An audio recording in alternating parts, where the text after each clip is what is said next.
নমো ভগবতে জ্ঞানেশ্বর দেবায় নমঃ। আজকের আলোচনা শ্রীগুরু জ্ঞানেশ্বর দেব সদ্গুরু কিনা, ভক্তদের পরীক্ষা। ওয়াদিপুরের কাশীনাথ বাগ, খসমরার গোপালচন্দ্র ঘোষ, এই দুই শিক্ষক মহাশয়ের সঙ্গে আর এক শিক্ষক প্রফুল্লবাবুর হার্দভাব। মাঝে মাঝে এই তিনজনে অধ্যাত্ম আলোচনা করতেন, তবে সেই আলোচনা ছিল ভাষা ভাষা জ্ঞানের। তারা বুঝতেন গুরু ছাড়া এ পথে চলা যায় না। কাশীনাথ বাগ ভদ্র, সভ্য, মৃদু ও স্বল্পভাষী এক শিক্ষিত যুবক। তার প্রতিবেশী জামাইবাবু বাদুরতলার উমানাথ বাবু তাকে একদিন বললেন, কাশিদা, শুনেছ আমাদের বাড়িতে একজন শক্তিশালী সাধক এসেছেন। কাশীবাবু ইতিপূর্বেই শুনেছেন এই মহাত্মার কথা, কিন্তু এই বয়সে লোক লজ্জা হেতু তার কাছে যেতে পারছিলেন না। ফলে মনে ইচ্ছা থাকলেও মুখে বললেন, এখন আমাদের এসব করার সময় নয়, এখন পয়সা রোজগার করতে হবে। উমানাথ বাবু বললেন, উনি তো এসব করতে নিষেধ করছেন না, কি বলছেন একদিন গিয়ে শুনেই এসো না। কাশীনাথ বাবু বললেন, আচ্ছা, একদিন যাব সময় করে। তাই প্রিয় বন্ধু প্রফুল্ল চট্টোপাধ্যায় ও তার সঙ্গী গুইরাম পাত্রের কাছে তিনি সদ্গুরু প্রসঙ্গটি উত্থাপন করলেন। তা শুনে প্রফুল্লবাবু তাকেই দায়িত্ব দিলেন তিনি সত্যিই সদ্গুরু কিনা তার সত্যতা যাচাই করে আসতে। কাশীনাথ বাবু উমানাথ বাবুর বাড়ি পৌঁছালেন। ঘরটি মানুষে ভর্তি, তাই তিনি ওই মহাত্মার নিকটে যেতে পারলেন না। তবে দূর থেকে ওই পরমাত্মার সৌম্য মূর্তি দর্শন করেই তিনি পরম শান্তি অনুভব করলেন। শ্রীগুরু আলোচনা করছেন, তুমি বাইরে কোথায় আনন্দের সন্ধান করছো? আনন্দ তো আছে তোমারই অন্তরে। জানবে যেখানে কামনা সেখানে আনন্দ নাই, কেবল দুঃখ আর জ্বালা আছে। কামনাতীত হলেই পরম আনন্দ লাভ করবে। শ্রীগুরুর মুখনিসৃত তত্ত্বকথা শুনে কাশীবাবু তৃপ্ত মনে শ্রীগুরু চরণে প্রণাম জানিয়ে ফিরে এলেন নিজের বাড়িতে। প্রফুল্লবাবু কাশীনাথবাবুকে পাঠিয়েছিলেন ওই মহাত্মা সদ্গুরু কিনা পরীক্ষা করতে। তাই পরদিনে প্রফুল্লবাবুর সঙ্গে দেখা হলে কাশীনাথবাবু তাকে জানালেন, ওই মহাত্মা সদ্গুরু কিনা তা পরীক্ষা করা তো দূরের কথা, তার কাছাকাছিই পৌঁছাতে পারেননি। এই কথা শুনে প্রফুল্লবাবু অভিমানে আহত হলেন। তিনি তাকে মুখে কিছু বললেন না, কিন্তু মনে মনে ভাবলেন, উনি সদ্গুরু হলে আমি ঘরে বসেই ওনাকে পরীক্ষা করতে পারি। সন্ধ্যায় প্রফুল্লবাবু নিশারানী ভট্টাচার্যের বাড়ির ছাদে সন্ধ্যা বন্দনায় বসেছেন। ব্রাহ্মণ সন্তান হওয়ায় ছোটবেলায় বাবা মা তার উপনয়ন দেন, ফলে তখন থেকে প্রতিদিন সন্ধ্যাকালে আহ্নিক করতেন। এই উদ্দেশ্যে প্রফুল্লবাবু ওই দিন ছাদে বসে ভাবতে লাগলেন, সদ্গুরু তো অনন্ত ক্ষমতার অধিকারী, কারণ সদ্গুরু ব্রহ্মজ্ঞ পুরুষ। আপনি যদি সদ্গুরু হন তাহলে এখানেও আপনার অস্তিত্ব আছে। উত্তর অথবা পূর্ব দিকে বসে জপ পূজা আহ্নিক করতে হয়। এখন আমি পশ্চিম দিকে মুখ করে সন্ধ্যা আহ্নিকে বসছি। আপনি যদি সদ্গুরু হন তাহলে আমাকে পূর্ব দিকে বসিয়ে দেবেন। এই মনে করে পশ্চিম দিকে বসে আজমন করে পরম ভক্তি ভরে চোখ বুজে বিষ্ণু স্মরণ করতে আরম্ভ করলেন। অল্প সময় পরে তাকিয়ে দেখেন পূর্ব দিকে বসে আছেন। ভাবলেন, তাহলে কি আমি পূর্ব দিকে বসেই আহ্নিক করছিলাম? ঠিক আছে, এখন আমি আবার পশ্চিম দিকে মুখ করে বসলাম। এই মনে করে অভ্যাস মতো 108 বার গায়ত্রী জপ আরম্ভ করলেন। জপ শেষ করে যখন উঠতে যাবেন তখন দেখেন পূর্ব দিকেই বসে আছেন। প্রফুল্লবাবু এবার চমকে উঠলেন, এটা কি করে হয়? আমি তো সজ্ঞানে পশ্চিম দিকে মুখ করে বসেছিলাম, পূর্বমুখী হলাম কি করে? তাহলে কি উনি সত্যই সদ্গুরু? বারবার এই ভাবনা তার মনে উকি দিতে লাগলো। অদেখা সেই মহাত্মার প্রতি অনভিপ্রেত এক দিব্য আকর্ষণ অনুভব করতে লাগলেন। তবু ভাবলেন, প্রকৃষ্ট প্রমাণ ছাড়া আমি ওনাকে গুরুরূপে গ্রহণ করব না। নেমে এলেন ছাদ হতে, কিন্তু মন পড়ে রইল তারই চিন্তায়। এই কারণে পরদিনে পুকুরে স্নান করতে নেমে মাথার উপর উঁচু ডালে কতগুলি পাকা আম দেখে প্রফুল্লবাবু ভাবলেন, এখন আমি জলে ডুব দেব। ওই পাকা আমটা যদি জলের মধ্যে খুঁজে পাই তাহলে বুঝবো উনি সদ্গুরু। এই ভেবে জলের মধ্যে ডুব দিয়ে হাতড়াতেই একটা আম উঠে এলো। জল হতে মাথা তুলে দেখেন ডালে আমটা নাই। ভাবলেন এটা কাকতালীয় ব্যাপার হয়ে গেছে। ঠিক আছে, এবার যদি ওর পাশের আমটা জলে পাই তাহলে বুঝবো উনি সত্যই সদ্গুরু। এই প্রকার ভেবে জলে ডুব দিয়ে খুঁজতে লাগলেন। পায়ে কি যেন একটা ঠেকলো। তুলে দেখেন আম। গাছের দিকে তাকিয়ে দেখেন সেই পাশের আমটা ডালে নাই। এইবারে প্রফুল্লবাবুর চেতনায় আঘাত লাগলো। স্নানে তার আর মন নাই। বারবার একই ঘটনার পুনরাবৃত্তি হয় কেমন করে? এ যে অবিশ্বাস্য ব্যাপার। বাড়ির পথে আস্তে আস্তে ভাবতে লাগলেন, তবে কি উনি সত্যই সদ্গুরু? অন্য সকল চিন্তার ইতি হলো। এখন কেবল তার একটাই চিন্তা, উনি কি সত্যই সদ্গুরু? একদিন প্রফুল্লবাবুর সঙ্গে গোপালবাবুর দেখা। দুজনে খুবই ঘনিষ্ঠ, দুজনেই শিক্ষক। তিনি প্রফুল্লবাবুকে বললেন, প্রফুল্ল, বাদুরতলায় উমানাথবাবুর বাড়িতে একজন গুরুদেব এসেছেন। ওনাকে সদ্গুরু বলে মনে হচ্ছে, চলো না সবাই মিলে একদিন ওনাকে দেখে আসি। প্রফুল্লবাবু বললেন, তুমি কি করে জানলে উনি সদ্গুরু? গোপালবাবু বললেন, আমাদের স্কুলের এক মাস্টার মহাশয়ের মুখে ওনার কথা শুনে একদিন গিয়েছিলাম। ওনার কথা শুনে মনে হলো উনি একজন সিদ্ধ সাধক। যেসব তত্ত্বকথা বলছিলেন সেসবই ওনার উপলব্ধি থেকে বলছিলেন বলে মনে হলো। কথাগুলোর মধ্যে কেমন যেন একটা শক্তি কাজ করছিল। দেহ মনে কেমন যেন একটা আনন্দের সঞ্চার হচ্ছিল। তারপর চলে আসার সময় আমাকে জিজ্ঞাসা করলেন, কোথায় যাচ্ছ? আমি বললাম, বাড়ি যাচ্ছি। উনি বললেন, কার বাড়ি, কার সংসার? আমি বললাম, পরে আসবো। উনি তা শুনে বললেন, আবার পরে? আবার কবে আসবে গো? এই কথা শোনার পরে আমার কেমন যেন সব গোলমাল লাগছে জানো। ওনাকে সাধারণ মানুষ বলে মনে হলো না, খুব শক্তিধর একজন মহাত্মা বলে মনে হলো। চলো না একদিন দেখে আসি। প্রফুল্লবাবু বললেন, যেতে পারি, কিন্তু আমাকে অলৌকিক ক্ষমতা দেখাতে হবে, তবে বুঝবো উনি সদ্গুরু। গোপালবাবু বললেন, ওখানে গেলে তবে তো দেখা যাবে। প্রফুল্লবাবু বললেন, ঠিক আছে, 2-1 দিনের মধ্যে যাব। প্রফুল্লবাবুর অন্তরে নানা প্রশ্ন, নানা সন্দেহ উকি দিতে লাগলো। ভাবলেন, আমার সকল প্রশ্নের যথাযথ উত্তর যদি উনি দিতে পারেন তাহলে ওনাকে সদ্গুরু বলে স্বীকার করে নেব। এই ভেবে বেদ, পুরাণ, উপনিষদ, রামায়ণ, মহাভারত হতে সব কঠিন কঠিন আধ্যাত্মিক প্রশ্ন তিনি একটা কাগজে লিখতে আরম্ভ করলেন। তারপর প্রফুল্লবাবু চললেন গোপালচন্দ্র ঘোষ ও কাশীনাথ বাগকে সঙ্গে নিয়ে শ্রীগুরুর কাছে। তখন তার পকেটে রয়েছে সেই কাগজে লেখা সব প্রশ্নগুলি। বাদুরতলার উমানাথ পালের গৃহে প্রবেশ করে দেখলেন ভক্তে পূর্ণ ঘর। সামনে একটি চৌকিতে বসে শ্রীগুরু অধ্যাত্ম আলোচনা করে চলেছেন। ওই শিক্ষক মশাইদের দেখে সকলে জায়গা করে দিলেন। শ্রীগুরুকে প্রণাম করে বসলেন তারা। কাশীবাবু এবং গোপালবাবু গভীর মনোযোগ সহকারে শ্রীগুরুর তত্ত্ব আলোচনা শুনতে লাগলেন। কিন্তু শ্রীগুরু যত আলোচনা করতে লাগলেন প্রফুল্লবাবু ততই আশ্চর্য হতে লাগলেন, এই ভেবে যে আমি যে প্রশ্নগুলি এনেছি উনি তো সেই সকল বিষয়েই আলোচনা করে চলেছেন। উনি কি অন্তর্যামী, নতুবা আমার কাছে রাখা প্রশ্নগুলি উনি জানলেন কিভাবে? আলোচনা শেষ করে শ্রীগুরু বললেন, কি গো প্রফুল্ল, তুমি কিছু বলো। প্রফুল্লবাবু চমকে উঠলেন, উনি আমার নাম জানলেন কি করে? ধীর ও শান্ত কণ্ঠে প্রফুল্লবাবু জানালেন, না, আমার বলার কিছু নাই।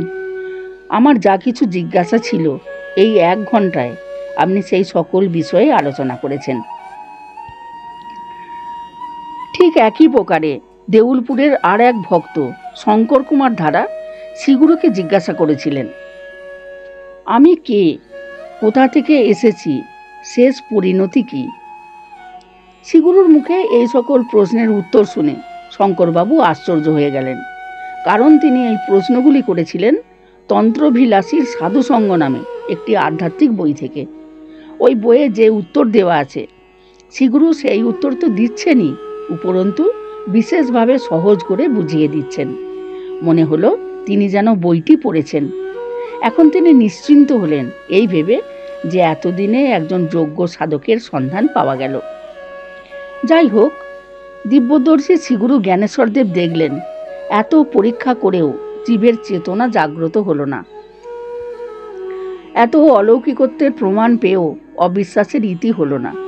তাই তাদের সম্মুখেই তিনি আর এক মহালীলা রচনা করলেন। শ্রীগুরুর সম্মুখে অপবিষ্ট সকল ভক্ত দেখলেন সন্ধ্যার পর হতে ঘন অন্ধকার মেঘে অবিশ্রান্ত বর্ষণ শুরু হলো। তার থামার কোনো লক্ষণ নাই। ক্রমে রাত্রি হয়ে গেল। 10টা বাজে। সকল ভক্ত ভাবতে লাগলেন এই বৃষ্টির মধ্যে বাড়ি যাওয়া সম্ভব নয়। ফলে অনন্ত শক্তির অধিকারী শ্রীগুরুকে তারা অনুরোধ করলেন, বাবা, বৃষ্টি না থামলে যে আমরা বাড়ি যেতে পারবো না। পরব্রহ্ম শ্রীগুরু জিজ্ঞাসা করলেন, দূরে কার বাড়ি, যেতে কত সময় লাগবে? গোপালবাবু বললেন, প্রফুল্ল আর আমার সবচেয়ে দূরে বাড়ি, যেতে প্রায় 20 মিনিট লাগবে। শ্রীগুরু বললেন, ঠিক আছে, বৃষ্টি এখনই থেমে যাবে, কিন্তু ঠিক 25 মিনিট পরে একইভাবে বৃষ্টি আরম্ভ হবে। অদ্ভুত ব্যাপার, কয়েক মিনিটের মধ্যেই বৃষ্টি থেমে গেল। তখন সকলে শ্রীগুরুকে প্রণাম জানিয়ে বাড়ির দিকে যাত্রা করলেন। প্রফুল্লবাবু, গোপালবাবু, কাশীবাবু একসঙ্গে ধীর লয়ে চলতে থাকলেন। প্রফুল্লবাবুর সন্দেহ যেন একটু নড়ে উঠল। তাই তো, বৃষ্টি এখনই থেমে গেল কি করে? এত মেঘ আকাশে, এটা ওনার কথাই হচ্ছে নাকি প্রকৃতগতভাবেই বৃষ্টিটা থেমে গেছে? কিছু পথ চলার পর কাশীবাবু ও গোপালবাবু ভিন্ন পথে নিজেদের বাড়ির দিকে যাত্রা করলেন। প্রফুল্লবাবু এসব অস্বাভাবিক কথা বিশ্বাস করবেন কেন? কিন্তু তবুও এই 2-1 দিনের মধ্যে ঘটে যাওয়া সকল অলৌকিক কাণ্ড তার স্মৃতিপথে ভিড় করতে লাগলো। সন্দেহের দোলাচলে ধীর গতিতে হাঁটতে লাগলেন এবং ভাবতে লাগলেন, ঠিক 25 মিনিট পরে আবার আগের মতো ঝমঝম করে বৃষ্টি শুরু হবে, এটাও বিশ্বাস করতে হবে নাকি? কিন্তু পূর্ববর্তী ঘটনা পরম্পরা তার অবিশ্বাসের ভিতটিকে বেশ কিছুটা নাড়িয়ে দিয়েছে। তাই মাঝে মাঝেই তিনি ঘড়ি দেখছেন আর ধীর গতিতে হেঁটে চলেছেন। বাড়ি পৌঁছাতে তখনও বেশ কিছুটা পথ বাকি। এদিকে 25 মিনিট হয়ে এলো এবং সঙ্গে সঙ্গে আকস্মিকভাবে ঝমঝমিয়ে বৃষ্টি শুরু হলো। প্রফুল্লবাবুও ছুটতে শুরু করলেন, বৃষ্টির হাত হতে বাঁচতে হবে তো। ভিজে গেলেন পুরোপুরি। বাড়ি এসে জামা কাপড় পাল্টালেন। এরপর চেয়ারে বসে তিনি ভাবতে লাগলেন, এ কি রহস্যময় ঘটনা, এটা কেমন করে হয়? তবে কি উনি প্রকৃতিকে শাসন করার ক্ষমতাও ওনার আছে? তাহলে কি উনি একজন গুপ্ত সাধক? নিশ্চয়ই উনি ব্রহ্মজ্ঞ পুরুষ, নতুবা এরূপ অচিন্তনীয় ক্ষমতার অধিকারী হতে পারতেন না। আমার জ্ঞানের সকল অহংকার চূর্ণ হয়ে গেল। এতদিন আমি অজ্ঞানরূপ মোহে আচ্ছন্ন ছিলাম। উনি প্রকৃষ্ট জ্ঞানের আধার, আমার পরম আরাধ্য, আমার ধ্যানের মূর্তি, পরম ইষ্ট। হে পরব্রহ্ম, আপনি আমার জ্ঞান চক্ষু খুলে দিলেন। আমার সকল অপরাধ ক্ষমা করে আপনার শ্রীচরণ যুগলে আমায় স্থান দিন। একাকী চেয়ারে বসে আছেন। তখনও বৃষ্টি পড়ে চলেছে। প্রফুল্লবাবুর চোখ হতে জলের ধারা প্রবাহিত হতে লাগলো। গভীর ব্যাকুলতায় মন অস্থির হলো। হৃদয়ে অব্যক্ত আনন্দ, দেহ মন শিহরিত হতে লাগলো। সকালে উঠে চললেন খসমরায় গোপালচন্দ্র ঘোষের বাড়ি। তখন গোপালবাবু টিউশনি পড়াচ্ছিলেন। প্রফুল্লবাবুকে দেখে তিনি আশ্চর্য চোখে তাকালেন এবং জিজ্ঞাসা করলেন, কি ব্যাপার, তুমি এত সকালে? প্রফুল্লবাবু বললেন, গোপালদা, চলো না ওনার কাছে। গোপালবাবু বললেন, কি হয়েছে বলবে তো? প্রফুল্লবাবু তখন বললেন, শ্রীগুরুকে পরীক্ষা করতে গিয়ে যে সকল অলৌকিক ঘটনা ঘটেছে তা প্রকাশ করে শ্রদ্ধা ভক্তি ভরা অন্তরে বললেন, আমি অনুভব করেছি উনি দিব্য শক্তির অধিকারী ব্রহ্মজ্ঞ পুরুষ। গোপালবাবু বললেন, উনি যে ব্রহ্মজ্ঞ পুরুষ তা তুমি বুঝলে কেমন করে? এসব অলৌকিক ক্রিয়াকর্ম তো খাটো সাধুরাও দেখাতে পারেন। অনেকেরই ঋদ্ধি সিদ্ধির ক্ষমতা থাকে। প্রফুল্লবাবু বললেন, ঋদ্ধি সিদ্ধি অনেকেই আয়ত্ত করতে পারেন, কিন্তু প্রকৃতিকে শাসন করার ক্ষমতা একমাত্র ব্রহ্মজ্ঞ পুরুষেরই থাকে। দেখলে না, তার ইচ্ছায় বৃষ্টি বন্ধ হলো, আবার তারই ইচ্ছা মতো নির্দিষ্ট সময়ে বৃষ্টি আরম্ভ হলো। আর যে সকল তত্ত্ব আলোচনা করছিলেন সেসব তার নিজের উপলব্ধি ও অনুভূতি থেকে ব্যাখ্যা করে শোনাচ্ছিলেন। ওগুলো বই পড়া বিদ্যা নয়। চলো না গোপালদা ওনার কাছে। গোপালবাবু ও প্রফুল্লবাবু শ্রীগুরুর কাছে গিয়ে প্রণাম করে বসলেন। ভক্তি বিহ্বল দৃষ্টিতে প্রফুল্লবাবু অনিমেষ নয়নে শ্রীগুরুর দিকে তাকিয়ে থাকলেন। হঠাৎ হাসি ভরা মুখে শ্রীগুরু তার পিঠে হাত দিয়ে বললেন, কি এবার বিশ্বাস হলো তো? প্রফুল্লবাবু কৃতজ্ঞতা পাশে বদ্ধ হয়ে নত মস্তকে সায় জানালেন। স্নেহভরা কণ্ঠে শ্রীগুরু জানালেন, তোমরা এর আগেও আমার কাছে এসেছিলে। ভক্তদ্বয় বুঝলেন শ্রীগুরু পূর্বজন্মের কথা বলছেন। এরপর শ্রীগুরু এক পরম তত্ত্ব ব্যাখ্যা করে শোনালেন। সেই অমৃতময় তত্ত্বকথা শ্রবণ করে তৃপ্ত চিত্তে উভয়ে শ্রীগুরুকে প্রণাম জানালেন। শ্রীগুরু জ্ঞানেশ্বরদেব প্রফুল্লবাবুকে জানালেন, আগামী বুধবার তোমার মন্ত্র লাভ হবে। একটি আসন কাপড় ও কিছু ফুল ফল মিষ্টি নিয়ে আসবে। সকালে স্নান করে চলে আসবে। পূর্বদিনে শুদ্ধাচারে ও শুদ্ধ আহারে থাকবে। জীবনের পরম প্রতীক্ষিত মন্ত্রলাভের কথা শুনে প্রফুল্লবাবুর অন্তর মহা আনন্দে পূর্ণ হল। নির্দিষ্ট দিনে সচ্চিদানন্দ পরব্রহ্ম শ্রীগুরু সকাশে তার মহা সৌভাগ্যপূর্ণ একাক্ষরী ব্রহ্ম গায়ত্রী মন্ত্র লাভ হল। অপ্রাপণীয় আনন্দে উদ্ভাসিত হল তার অন্তর। জ্ঞান ভক্তি ভরা চিত্তে পূর্ণতা প্রাপ্তির উদ্দেশ্যে শুরু হলো তার যাত্রা। প্রফুল্লবাবুর মন্ত্রলাভের একদিন পরে শুক্রবারে কাশীনাথ বাগ ও গোপালচন্দ্র ঘোষের মন্ত্র লাভ হলো। গোপালবাবু মহাশক্তি বীজ গ্রহণ করে চেতনা হারালেন, কিন্তু অন্তরে পরমানন্দের প্রবাহ চলতে লাগলো। বেশ কিছু সময় পরে চেতনা ফিরে পেলেন। অন্তরে নিরবিচ্ছিন্ন মন্ত্র জপ চলতে লাগলো। সর্বদা দেহ মনে এক দিব্যানন্দ অনুভূত হতে লাগলো। এই প্রকারে তিনি বেশ কয়েকদিন ব্রহ্মানন্দ ধারায় মুগ্ধ হয়ে থাকলেন। আহারে বিহারে কোনো কিছুতেই তার রুচি নাই। সদা এক অব্যক্ত আনন্দে মগ্ন তিনি। শ্রীগুরুর অমৃত বাণী, দেখো তোমাদের সাধন হলো প্রথমে দাস্যভাবের। সকলেই প্রভু, আমি দাস, এই ভাব হলো দাস্যভাব। এই ভাবকে নিজের হৃদয়ে স্থান দিতে হবে। এইভাবে একনিষ্ঠ হলে সে যে কোনো অবস্থায় সমাধি লাভ করতে পারে। তোমাদের এই অবস্থা লাভ হওয়ার কথা, কিন্তু তোমাদের সমাধি না হওয়ার কারণ হলো তোমরা সকল সময় অপরের রূপ গুণের মধ্যে তোমাদের মনকে অনিত্য কর্মে নিযুক্ত রাখো। অতএব গুরু নির্দেশিত পথে চলতে হবে। জানবে গুরু নির্দেশিত কর্মের মধ্য দিয়ে একাগ্রতা, দৃঢ়তা এবং উদ্যম আসে। যাতে তোমার চিত্তে আগাছা না আসতে পারে, তাই চলতে ফিরতে সব সময় অজপা করতে হবে। জপ, পূজা, স্তব, স্তুতি, ধ্যান সকলই অজপার অন্তর্গত। গুরু মন্ত্র দিলেন। মন্ত্র মানে মন তোর, অর্থাৎ এ মন তোমার, ভগবানের। গুরু জ্ঞান দিয়ে দেখিয়ে দিলেন এবং মনকে শুদ্ধ পবিত্রভাবে রাখতে বললেন। এবার তুমি যদি মনকে আত্মমুখী করে রাখো, তাহলে গুরু যে শাশ্বত তা তুমি বুঝতে পারবে। জ্ঞানরূপ বাণী দিয়ে গুরু তোমাদের মনের চোখ খুলে দেন। মানবত্ব লাভ করাই হলো শাশ্বত অবস্থা লাভ। জ্ঞানের দ্বারা ভক্তি, প্রেম, ভাব, ভালোবাসা লাভ করা যায়। গুরু মায়ার হাত হতে তোমাদের রক্ষা করে একটা আনন্দময় ভাবের মধ্য দিয়ে নিয়ে আসেন। গুরুবাক্যের প্রতি তোমরা যত গুরুত্ব দেবে, ততই তোমাদের মধ্যে গুরুত্বের প্রকাশ ঘটবে। আজকের আলোচিত অংশটি ভক্তে পূর্ণ দেউলপুরের ভক্তিগাথা প্রথম খণ্ড এই পুস্তকটি থেকে আলোচনা করা হলো। ওম জয় গুরু। ওম।